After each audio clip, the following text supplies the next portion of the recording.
નમસ્કાર. આજે આપણે સંસ્કૃતમાં આપણો પરિચય કઈ રીતે આપવો તેના વિશે વાત કરીશું. આજે આપણે પ્રાર્થનાની અંદર છઠ્ઠા ધોરણના એક બાળકે ગુજરાતીમાં સરસ મજાનો પરિચય આપ્યો કે ભાઈ મારું નામ આ, મારા ગામનું નામ, મારા પિતાનું નામ, મારી માતાનું નામ. અહીં આપણે એ પરિચયને કઈ ભાષામાં શીખવાનો છે?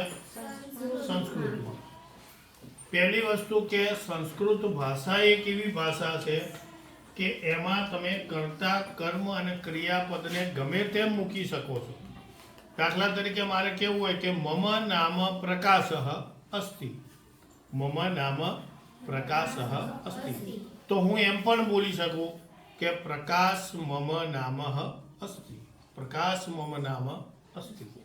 તમે કર્તા, કર્મ અને ક્રિયાપદને ગમે તેમ ફેરવી શકો તો પણ વાક્ય તમારું કેવું બને છે? સાચું. અહીં પહેલું વાક્ય છે મમ નામ ખાલી જગ્યા અસ્તિ. ચલો શું લખીશું? મમ નામ રમેશઃ અસ્તિ. અથવા છોકરીએ લખવું હોય તો આપણે એમ પણ લખી શકીએ કે મમ નામ વૈશાલી અસ્તિ. તો શું બનશે? મારું નામ રમેશ છે.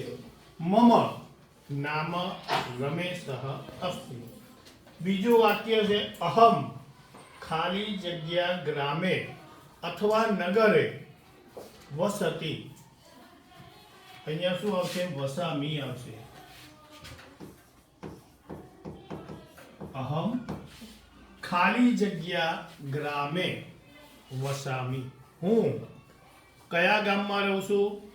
પહાડ. તો અહીં શું આવશે? અહમ પહાડ ગ્રામે વસામી. મમ પિતુ નામ ખાલી જગ્યા અસ્તિ. શું લખીશું આપણે એમાં? પપ્પાનું નામ. તો મમ પિતુ નામ જયંતીલાલ અસ્તિ. મમ પિતુ નામ જયંતીલાલ અસ્તિ. સહ અધ્યાપક અસ્તિ.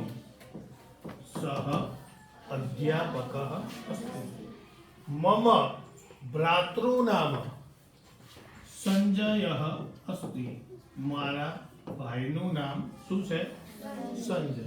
સહ છાત્ર અસ્તિ. તે વિદ્યાર્થી છે. સહ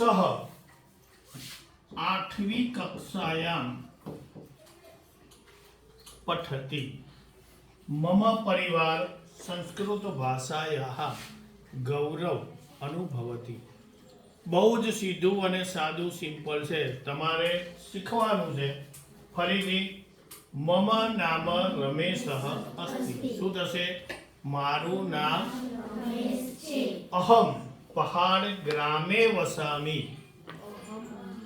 બોલો શું થશે એનો અર્થ? હું પહાડ ગામમાં રહું છું. મમ પિતુ નામ જયંતીલાલ અસ્તિ. મારા પિતાનું નામ સહ. સહ એટલે તે. તે અધ્યાપક અસ્તિ. તે શિક્ષક છે. મમ ભાતૃનામ સંજય અસ્તિ. મારા ભાઈનું નામ સંજય છે. સહ છાત્ર અસ્તિ. તે વિદ્યાર્થી છે. સહ 8મી કક્ષાયામ પઠતિ. મમ પરિવાર સંસ્કૃત ભાષાયાઃ ગૌરવ અનુભવતિ. સ્ટોપ.